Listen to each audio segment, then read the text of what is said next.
Diam-diam Alex Pastoor temui Tristan Guijer di Belanda, bakal perkuat timnas Indonesia di round 4. Walaupun sudah minta maaf, tetap saja netizen serang pemain Arema FC dan Erick Thohir akibat oleh Romeni yang cedera parah. Selengkapnya, hanya di Rizin Champion. Sebelum kita membahas beritanya lebih lanjut, ada baiknya kita memberikan like ke video ini, karena like itu gratis. Terima kasih atas kesediaan kalian ya teman-teman.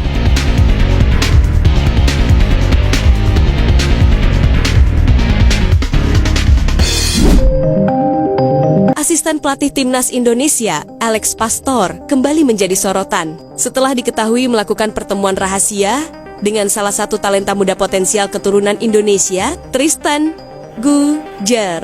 Pertemuan ini dibocorkan oleh salah satu media Belanda yang sebelumnya juga melaporkan pertemuan serupa antara Alex Pastoor dengan Jadon Oosterwolde di Turki. Kini giliran Tristan, pemain muda berusia 20 tahun yang kini bermain di Liga Belanda bersama PSV Zwolle dengan status pinjaman dari Ajax Amsterdam, menjadi sorotan. Tristan memiliki darah Indonesia dari garis keturunan sang ibu yang berasal dari Maluku. Pertemuan antara Alex Pastoor dan Tristan Guijer berlangsung secara tertutup. Namun sinyal dukungan kuat sudah terlihat dari rekan sesama pemain keturunan Indonesia, Eliano Reinders. Eliano Reinders merupakan rekan satu tim Tristan di PSV Zwolle dan juga bagian dari skuad timnas Indonesia. Eliano dilaporkan terus melakukan pendekatan pribadi kepada Tristan, bahkan sempat mencuri perhatian publik ketika mengenakan sepatu bertema bendera Indonesia dan Belanda sebagai isyarat kuat agar segera bergabung dengan timnas.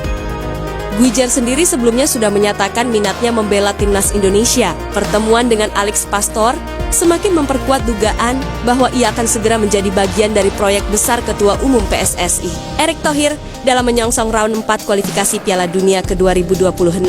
Proses naturalisasi Mauro Zijlstra juga terus berjalan lancar. Pemain yang kini resmi bergabung dengan timnas Indonesia ini dikabarkan sudah menyelesaikan berbagai tahap administrasi dan tinggal menunggu sidang di DPR untuk pengesahan terakhir. Kehadiran Mauro diharapkan bisa memperkuat lini tengah dan pertahanan Indonesia dalam menghadapi lawan-lawan berat pada putaran keempat bulan Oktober mendatang. Pemain yang kini resmi bergabung dengan timnas Indonesia ini dikabarkan sudah menyelesaikan berbagai tahap administrasi dan tinggal menunggu sidang di DPR untuk pengesahan terakhir. Kehadiran Mauro diharapkan bisa memperkuat lini tengah dan pertahanan Indonesia dalam menghadapi lawan-lawan berat pada putaran keempat bulan Oktober mendatang.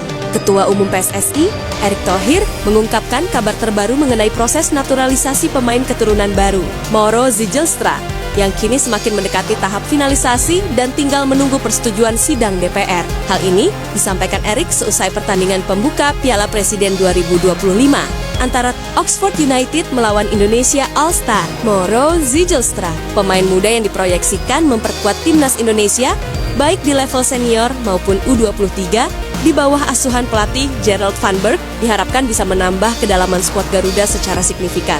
Kehadirannya sangat penting mengingat padatnya agenda timnas yang akan datang di berbagai ajang internasional, karakter permainan modern, dan posisi yang dimiliki. Mauro membuat PSSI menaruh harapan besar padanya sebagai bagian dari proyek jangka panjang skuad Garuda. Dengan proses yang berjalan lancar di DPR, debut resmi Mauro bersama timnas Indonesia diperkirakan akan segera terwujud. Meski demikian, PSSI tidak berhenti di sini. Federasi terus mendorong percepatan naturalisasi sejumlah pemain diaspora berbakat lainnya untuk bergabung dan memperkuat skuad Garuda dengan tujuan meningkatkan prestasi Indonesia di kancah internasional. Kini, proses naturalisasi Mauro Zijlstra tinggal menunggu persetujuan DPR, menandai babak akhir yang kian dekat. Harapan besar pun melekat padanya untuk menjadi bagian penting dalam transformasi timnas Indonesia menuju level yang lebih tinggi di masa depan. Apakah Tristan Guijer akan resmi menyusul Eliano dan kawan-kawan mengenakan seragam merah putih? Dan mungkinkah ia akan langsung dipersiapkan untuk tampil berdampingan dengan Mauro Zijlstra di laga perdana putaran keempat? Semua masih menunggu gebrakan berikutnya dari PSSI dan tim pelatih. Yang jelas, dinamika dan semangat baru yang dibawa para pemain keturunan ini sangat diharapkan mampu membawa Indonesia melaju jauh dalam kualifikasi Piala Dunia ke 2020 dengan bertambahnya nama-nama pemain keturunan yang berkarier di Eropa seperti Ole Romeni, Dean James, Calvin Verdong hingga Jadon Oosterwolde. Kini dengan potensi kehadiran Tristan dan resmi bergabungnya Mauro Zijlstra, pelatih Patrick Kluivert akan memiliki opsi yang lebih solid untuk membangun tim yang tangguh. Nama Paulinho Mokelin Pemain anyar Arema FC asal Brazil mendadak menjadi buah bibir usai melakukan tackle keras terhadap oleh Romani, striker Oxford United yang juga menjadi ujung tombak timnas Indonesia. Aksi tersebut terjadi di menit ke-13. Hanya beberapa saat setelah pertandingan kembali dimulai, usai dihentikan selama hampir 30 menit akibat padamnya lampu stadion. Insiden itu terjadi di sisi kiri pertahanan Arema.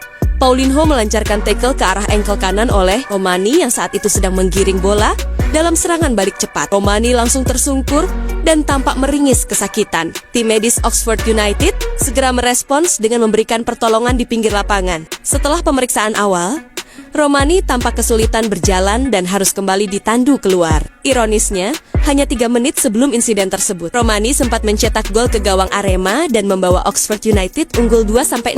Cedera yang diderita oleh Romani langsung menimbulkan kekhawatiran serius. Berdasarkan keterangan awal dari tim medis Oxford United, pemain berusia 25 tahun itu mengalami cedera parah di bagian engkel kanan. Ada dugaan kuat bahwa Romani mengalami keselio berat, bahkan kemungkinan terdapat retak tulang. Situasi ini membuat PSSI segera mengirim tim medis khusus ke timnas Indonesia untuk memantau langsung kondisi sang striker, mengingat ia menjadi salah satu top skor Garuda di babak kualifikasi Piala Dunia 2026 dengan koleksi 3 gol dari 4 laga. Di tengah kekhawatiran publik atas kondisi Romani, nama Paulinho Mocolin menjadi pusat kecaman. Pemain berusia 31 tahun itu baru saja didatangkan oleh Arema FC dari klub Brasil. Bruce, pada Januari tahun 2021 dengan status bebas transfer, Paulinho berposisi sebagai winger kiri dan sebenarnya tampil cukup impresif dalam debutnya bersama dengan Singo Edan saat menghadapi Indonesia All-Star pada 7 Juli lalu. Dalam laga tersebut, ia sukses mencetak 2 assist dan dinobatkan sebagai pemain terbaik pertandingan. Sayangnya, sorotan publik berbalik tajam setelah aksinya terhadap Romani di laga melawan Oxford United. Usai pertandingan, akun Instagram pribadi Paulinho Mocolin yaitu @paulinhomocolin94 langsung diserbu ribuan komentar dari netizen Indonesia. Mayoritas komentar berisi kecaman, amarah, dan rasa kecewa atas tindakan tak sportif yang dinilai sangat membahayakan karir Romani. Gelombang protes ini tak hanya terbatas di media sosial Paulinho, namun juga meluas ke ranah diskusi sepak bola nasional. Merespon insiden tersebut, pelatih Arema FC Marco Santos memberikan klarifikasi. Ia menegaskan bahwa Paulinho tak memiliki niat buruk saat melakukan tackle dan telah menyampaikan permintaan maaf secara langsung. Itu bagian dari permainan. Paulinho tidak berniat mencederai siapapun. Dia sudah minta maaf. Dan saya juga menyampaikan permintaan maaf secara pribadi. Tapi ini sepak bola, dan hal seperti ini bisa saja terjadi. Selain menanggapi soal Paulinho, Marcos juga menyoroti gangguan teknis berupa padamnya lampu stadion yang dianggap mengganggu fokus dan konsentrasi para pemain Arema FC. Menurutnya, setelah pertandingan sempat dihentikan selama hampir setengah jam, ritme permainan timnya menurun drastis. Arema bermain baik di awal, tapi ketika lampu padam, ritme dan konsentrasi tim buyar. Itu membuat kami kehilangan arah dan kebobolan 2 gol cepat setelah pertandingan dilanjutkan. Sementara itu, pihak Oxford United belum memberikan keterangan resmi mengenai seberapa parah cedera yang dialami oleh Romani. Namun, mereka berjanji akan merilis laporan medis lengkap dalam waktu 24 jam setelah seluruh pemeriksaan selesai dilakukan. Pihak klub juga menyatakan rasa kecewa atas insiden tersebut dan meminta penyelenggara turnamen untuk mengevaluasi sistem perlindungan terhadap pemain asing maupun pemain nasional yang berpartisipasi. Tak hanya Paulinho dan Arema FC yang menjadi sasaran kritik. Ketua Umum PSSI Erick Thohir juga turut terseret dalam badai kontroversi. Banyak netizen menilai bahwa Piala Presiden 2025 seharusnya tidak digelar di tengah padatnya jadwal sepak bola internasional. Mereka menyoroti keputusan PSSI yang tetap menyertakan pemain-pemain utama timnas Indonesia, seperti Romani dan Marcelino Ferdinand. Dalam turnamen pramusim yang dianggap tidak memiliki urgensi tinggi, turnamen seperti ini hanya menambah resiko cedera. Kita sedang berada di jalur yang bagus di kualifikasi Piala Dunia. Kenapa malah main di laga yang tidak penting? Tulis orang penggemar. Pengamat sepak bola nasional juga turut mengkritik kebijakan PSSI. Menurut mereka, turnamen seperti Piala Presiden bisa diselenggarakan dengan para pemain lapis 2 atau tanpa melibatkan pemain inti timnas Indonesia. Keterlibatan pemain top seperti Romani memiliki keputusan yang tidak bijak dan merugikan kepentingan nasional dalam jangka panjang. Kita sedang membangun momentum menuju Piala Dunia ke-2026. Kehilangan Romani sekarang bisa menjadi pukulan berat. Ini kesalahan manajemen resiko. Akibat insiden ini, tagar Chef Romani dan tagar Stop Piala Presiden menjadi trending di berbagai platform media sosial. Masyarakat luas menuntut evaluasi menyeluruh terhadap pelaksanaan Piala Presiden 2025, termasuk dalam aspek keselamatan pemain, pemilihan stadion, dan perlindungan bagi pemain timnas yang berkiprah di luar negeri. Selain itu, wacana untuk meninjau kembali keterlibatan klub asing dalam turnamen pramusim